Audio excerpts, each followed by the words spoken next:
बच्चों, तो आप लोग को फिर से स्वागत है आपकी इस प्यारी YouTube channel live care online classes पर। तो आप लोग कैसे हैं? उम्मीद करते हैं कि आप लोग स्वस्थ होंगे और अपने पढ़ाई को एक अच्छे वे में जारी रखे होंगे। तो आज हम अपने फिजिक्स के पहले चैप्टर प्रकाश के परावर्तन के अंतर्गत एक मस्ट इम्पोर्टेंट एक डेरिवेशन है जिसका नाम है दर्पण सूत्र। आज उसी का ऑपरेशन करेंगे, एकदम अच्छे तरीके से करेंगे, आपके दिमाग में फिट कर देंगे। कुछ समय का ये वीडियो अगर आप ध्यान से देख लिए तो ये 5 नंबर नहीं बच्चों, आपके एग्जाम में बार बार आने वाले प्रश्न हैं। पहला लेसन से जब भी 5 नंबर पूछता है तो 90% चांस रहता है आपका दर्पण सूत्र ही आता है। तो ये 5 नंबर में नहीं बल्कि कितने नंबर आप पक्का करिएगा तो 6 नंबर आपके एग्जाम में ये बार बार जो है 6 नंबर में आने वाला प्रश्न है। बस आप ध्यान से देखते चलिए, अगर कहीं भी दिक्कत हो तो आप कमेंट करके बताइएगा। शुरू करते हैं। यहाँ पर देख सकते हैं थंबल में ही लिखा हुआ है कौन सूत्र बच्चों, तो यहाँ पर देख सकते हैं दर्पण सूत्र क्या होता है। 1/f बराबर होता है बच्चों 1/v प्लस 1/u। इसी का आज हम लोग क्या करेंगे, सिद्ध करेंगे। क्या सिद्ध करेंगे? तो 1/u प्लस 1/v बराबर हमको लाना है 1/f। यही है आप कौन सूत्र? दर्पण सूत्र। चलते हैं इसको सिद्ध करते हैं। तो दर्पण सूत्र सिद्ध करने से पहले आपको ये जानना होगा कि दर्पण सूत्र होता क्या है, उसको उसमें जो मान दिया हुआ है वो क्या है। तो आपका जो दर्पण सूत्र है बच्चों, दर्पण सूत्र जो है 1/f बराबर है 1/v प्लस 1/u। आप जहाँ क्या है आप बताइएगा और आप याद रखिएगा, जहाँ f बराबर क्या है, v बराबर क्या है, u बराबर क्या है। तो हम बता देते हैं बच्चों, आपका f जो होता है फोकस दूरी होता है। क्या होता है? फोकस दूरी होता है। f क्या होता है? फोकस दूरी होता है। और यहाँ पर v जो आपका होता है प्रतिबिंब दूरी होता है। कौन दूरी होता है? तो आप बताइएगा, प्रतिबिंब दूरी होता है। कौन दूरी होता है? प्रतिबिंब दूरी। और u जो होता है आपका वस्तु दूरी होता है। कौन दूरी होता है? वस्तु दूरी होता है। तो आप यहाँ पर जान गए कि f क्या है, v क्या है और u क्या है। तो इसको सिद्ध करने से पहले आपको एक चित्र समझना होगा बच्चों, एक चित्र समझना होगा। और चित्र क्या है? तो हमको दर्पण सूत्र सिद्ध करना है, तो हमको एक सबसे पहले बना लेना है दर्पण। और दर्पण में कौन क्या है उसको भी यहाँ पर मेंशन करेंगे।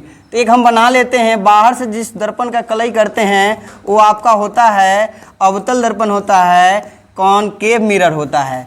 अवतल दर्पण में यहाँ पर जो होता है, यहाँ पर ये जो आपका होता है ध्रुव होता है और एक गोला बनता है, गोलीय दर्पण का ही भाग है, तो इसमें केंद्र होता है और ये दोनों के बीच में जो पॉइंट होता है वो एफ होता है।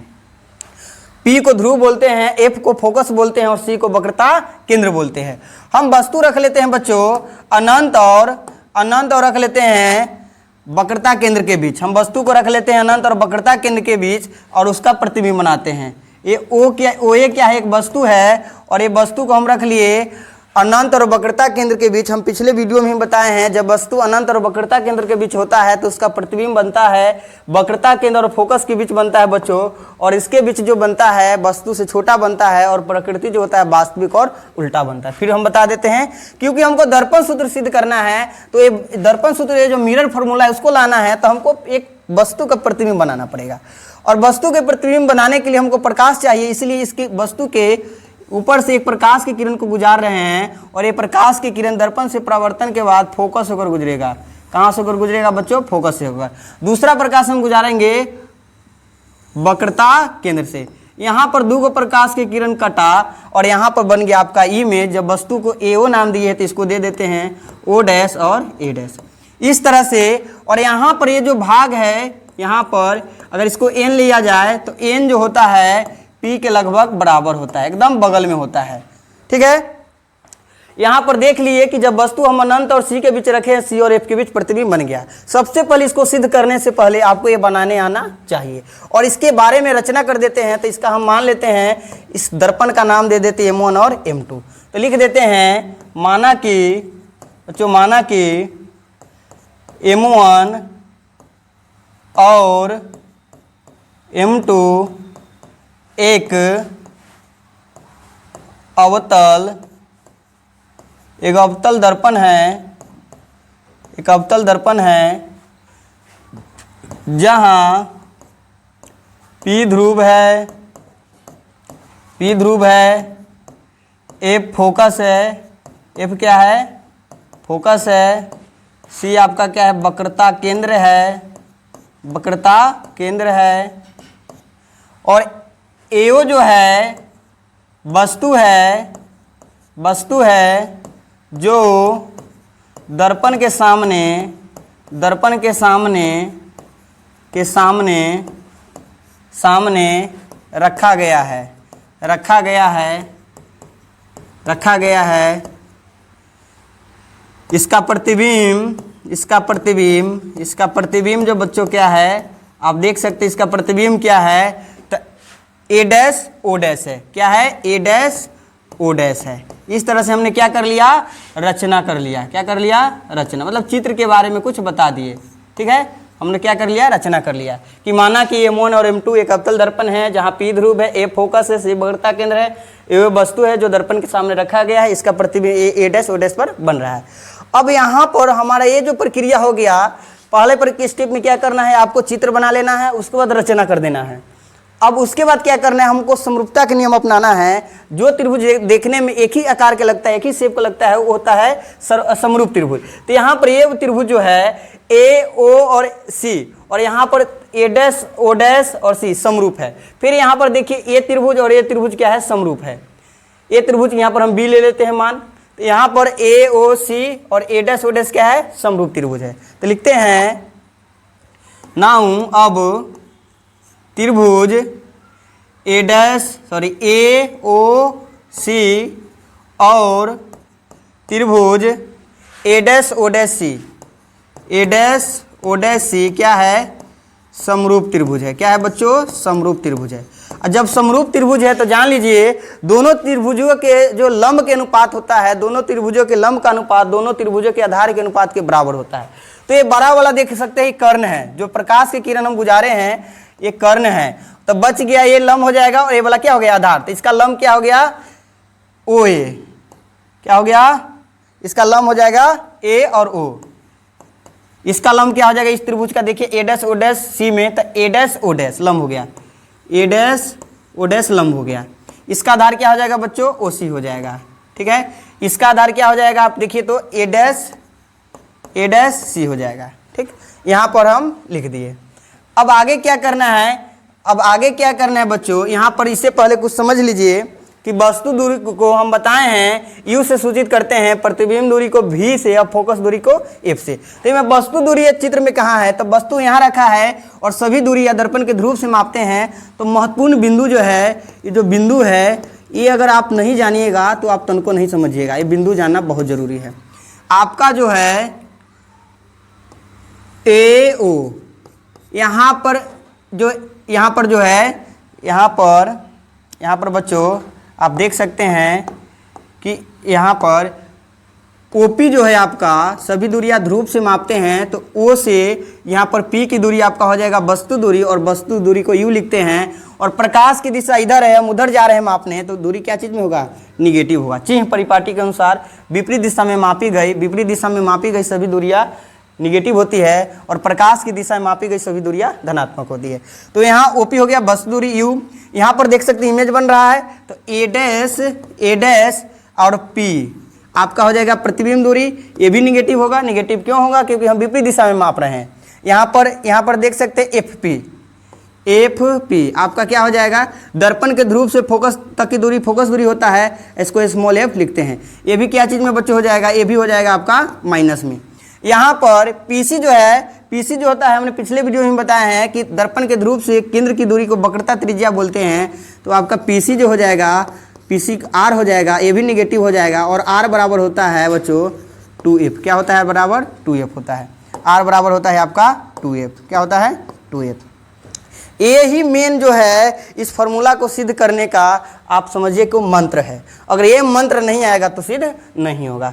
अब यहाँ पर इस फॉर्म में हम बदलेंगे, हमको दर्पण सूत्र में V चाहिए, U चाहिए और F चाहिए, इस फॉर्म में बदलेंगे। तो यहाँ पर हम लिखते AO A dash O dash. फिर यहाँ पर देख लीजिए OC जो है, यहाँ पर OC का मान नहीं दिया हुआ है, लेकिन यहाँ पर अगर हमको निकालना है OC, तो अगर हम OP में से घटा दें CP, क्या घटा दें हम, OP में से हम पूरा जो है ये OP है, OP में से अगर हम घटा दे यहाँ पर ये PC जो है, PC अगर हम घटा दे तो आप देखिएगा बच्चों ये पूरा जो है OP है, अगर यहाँ से यहाँ CP काट के हटा दे तो बचेगा आपका OC। तो हम यहाँ पर OC के जगह पर लिख सकते हैं OP माइनस PC। फिर यहाँ देखिए A' का मान भी नहीं है, हम इसको भी बदलेंगे। तो A' का मान हमको निकालना है, ये दिख रहा है A' यहाँ से यहाँ तक A और डैश C, ये भी मान नहीं दिया है। अगर हम PC में से A' घटा दे, अगर हम PC में से हम घटा दे बच्चों A' अगर घटाएंगे तो आप देखिएगा आपका जो ये वैल्यू है A' ये आपको निकल जाएगा। अब क्या करते हैं, यहाँ पर हम इस सब का मान रख देते हैं। ठीक, अभी हम लिखते हैं AO जैसे के तैसे है, यहाँ पर लिख रहे हैं। ठीक है, यहाँ पर हम लिख रहे हैं इसको जैसे के तैसे लिख रहे हैं, AO बटा A' बराबर OP का मान क्या है बच्चों बताइए, माइनस U। PC का मान क्या है तो -2F, माइनस जो एक पहले से एक फिर लगा है तो ब्रैकेट का प्रयोग कर लेते हैं। PC का मान क्या है फिर -2F है। A' का मान क्या है तो माइनस भी है, तो माइनस पहले से भी एक माइनस का प्रयोग यहाँ कर लेते हैं। फिर हमारा क्या हो जाएगा यहाँ पर AO A' O' बराबर माइनस U, माइनस प्लस हो जाएगा 2F बटा -2F और माइनस प्लस भी। इस तरह से हमारा पहला समीकरण हो गया बच्चों तैयार। ठीक है, पहला समीकरण क्या हो गया तैयार। इसी तरह से अब हम लेंगे A वाले त्रिभुज में, त्रिभुज A जो त्रिभुज है और A त्रिभुज क्या है समरूप है। इसी तरह हम लेंगे त्रिभुज BPF और A' O' क्या है समरूप है। चलते हैं नेक्स्ट पेज में और फटाफट क्या कर लेते हैं, आप देखते रहिए, हम फटाफट क्या करते हैं चित्र को फिर से बना देते हैं ताकि आपको एकदम अच्छे तरीके से और समझ में आए। चलते हैं चित्र को बना लेते हैं एक बार, इसको क्या कर देते हैं अब हम कलई कर देते हैं, क्या कर देते हैं कलई कर देते हैं। इस साइड में भी चित्र बना लेते हैं ताकि आप फिर से एक बार रिवीजन हो जाए आपका भी। यहाँ पर क्या होता है बच्चों, यहाँ पर P होता है, यहाँ पर F होता है और बीच में क्या होता है C होता है। हम वस्तु को रख लेते हैं अनंत और C के बीच, अनंत और C के बीच रख लेते हैं। प्रकाश की किरण गुजारेंगे, इसका हम नाम क्या दे दिए थे AO दे दिए थे। ये फोकस से होकर गुजरेगा बच्चों, क्या से गुजरेगा फोकस से। दूसरा हम C से गुजारेंगे और यहाँ पर जहाँ पर कटता है वहाँ पर बन गया आपका प्रतिबिंब A' O'। ये जो है एकदम निकट होता है N के, P जो है इस तरह से हमारा प्रतिबिंब बन के तैयार हो गया। चलते हैं अब क्या करते हैं, यहाँ पर फिर ले लेते हैं त्रिभुज। हम त्रिभुज इसी तरह A वाला त्रिभुज और A वाला त्रिभुज क्या है समरूप है। लिखते हैं BPF, लिखते हैं त्रिभुज BPF और त्रिभुज BPF ले लिए। उसके बाद त्रिभुज A' अब त्रिभुज ले लेते हैं त्रिभुज A', त्रिभुज क्या हो गया काम नहीं कर रहा है, त्रिभुज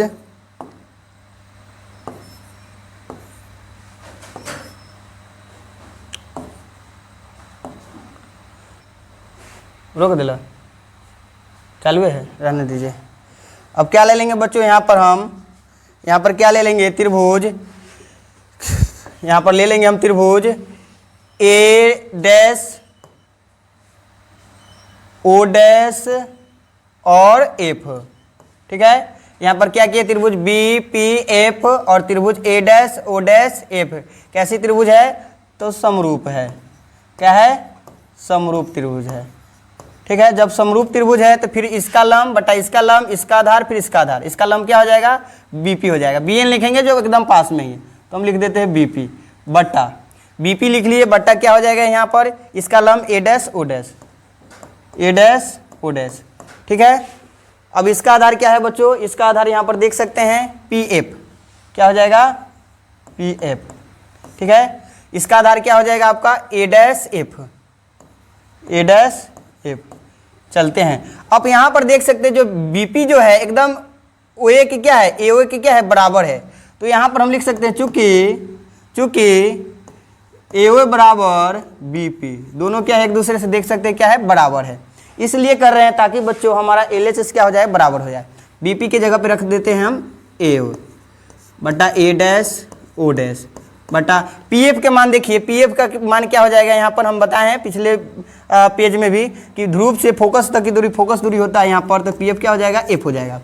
ए डैश एफ नहीं पता है तो ए डैश एफ हमको ज्ञात करना है, तो ए डैश पी में से अगर हम ए डैश पी में से अगर हम पीएफ घटा दे, देख सकते हैं पूरा ए डैश पी है, इसमें से पीएफ घटा दे तो आपका ए डैश एफ निकल जाएगा। तो हम क्या किए हैं, ए डैश एफ के जगह पर लिख सकते हैं A dash P minus P F. अब ए डैश पी का मान हम यहाँ पर भी बताए हैं, ए डैश पी का मान क्या बताए हैं बच्चों, माइनस भी क्या बताए हैं, यहाँ पर रख सकते हैं, यहाँ पर क्या रखेंगे, ये तो ठीक है माइनस एफ। ए डैश पी के जगह पे क्या रखेंगे, माइनस भी रखेंगे, और पी एफ के जगह पे फिर क्या रखेंगे, ध्रुव से देख सकते हैं यहाँ पी एफ माइनस एफ रखे होंगे, माइनस एफ, माइनस एक पहले से तो फिर माइनस का प्रयोग कर लेते हैं। अब क्या हो जाएगा, ए ओ ए डैश ओ डैश बराबर माइनस एफ माइनस भी प्लस एफ। इस तरह से बच्चों हमारा दो समीकरण तैयार हो गया। अब क्या लिखेंगे हम कि हमारा जो दोनों समीकरण में LHS बराबर है और LHS बराबर है तो हमारा RHS भी क्या हो जाएगा, बराबर होगा। लिखेंगे यहाँ पर समीकरण, जो समीकरण एक और दो से, बस अब कुछ ही समय में हमारा डेरिवेशन और हमारा ऑपरेशन एकदम सक्सेसफुल हो जाएगा, बस देखते रहिए। एक और दो से करेंगे तो देख सकते हैं इसका भी LHS बराबर है दोनों का, तो RHS भी बराबर हो जाएगा। इसका RHS क्या है, minus you plus 2f minus you plus 2f बटा क्या है बच्चों, माइनस 2f प्लस भी माइनस 2f प्लस भी बराबर, यहाँ पर हमारा दूसरा समीकरण क्या है, माइनस एफ बटा माइनस भी प्लस एफ। ठीक है, इस तरह से हमने क्या किए, यहाँ पर लिख दिए। ठीक है, दोनों समीकरण के RHS क्या कर लिए, बराबर कर लिए। अब क्या करते हैं बच्चों, यहाँ पर हम क्रॉस दोनों के गुना करेंगे, इसका इससे करेंगे, इसको इससे करेंगे गुना, तो करते हैं माइनस यू प्लस 2f, ठीक, फिर गुना करेंगे इसमें माइनस भी प्लस एफ, फिर इसमें गुना करेंगे एफ से माइनस 2f और प्लस भी। चलते हैं गुना करते हैं, इसको उठाते हैं यहाँ पर, इसको उठाते हैं, प्लस है आपका, u को उठाते हैं और ये दोनों में गुना करते हैं, माइनस माइनस प्लस, u में भी से तो u भी, u माइनस प्लस हो जाएगा माइनस, u में f से तो u f। अब 2f माइनस प्लस माइनस हो जाएगा, 2f भी यहाँ पर हो जाएगा, प्लस प्लस हो जाएगा, 2f से 2f s स्क्वायर हो जाएगा, माइनस इधर क्या हो गया 2mf से तो माइनस 2f स्क्वायर हो जाएगा। ठीक है बच्चों, यहाँ पर देख सकते हैं हम लोग क्या किए हैं, यहाँ पर एक माइनस है, माइनस छूट रहा है, इसमें भी क्या है, माइनस है, इसमें भी इसे करें तो माइनस माइनस से भी क्या हो जाएगा, प्लस हो जाएगा, प्लस माइनस क्या हो जाएगा, माइनस एफ भी। ठीक है, ये पूरा को क्या करते हैं, इधर जो बराबर के इधर है उसको उधर ले चलते हैं, यू भी minus U F minus 2f भी प्लस 2f स्क्वायर, प्लस इधर आएगा तो माइनस 2f स्क्वायर, माइनस है तो प्लस एफ भी बराबर 0। क्या करते हैं, यू भी क्या एगो है, एक एगो है, लिख देते हैं यू भी, यू एफ का एगो है, एक ही है तो लिख देते हैं 2f स्क्वायर कैंसिल हो गया, एक प्लस में एक माइनस में, 2f भी में से एगो एफ भी प्लस वाला गया तो बचेगा माइनस एफ भी बराबर 0। अब बच्चों हम लिखते हैं दोनों तरफ u भी f से भाग देने पर लिखेंगे दोनों तरफ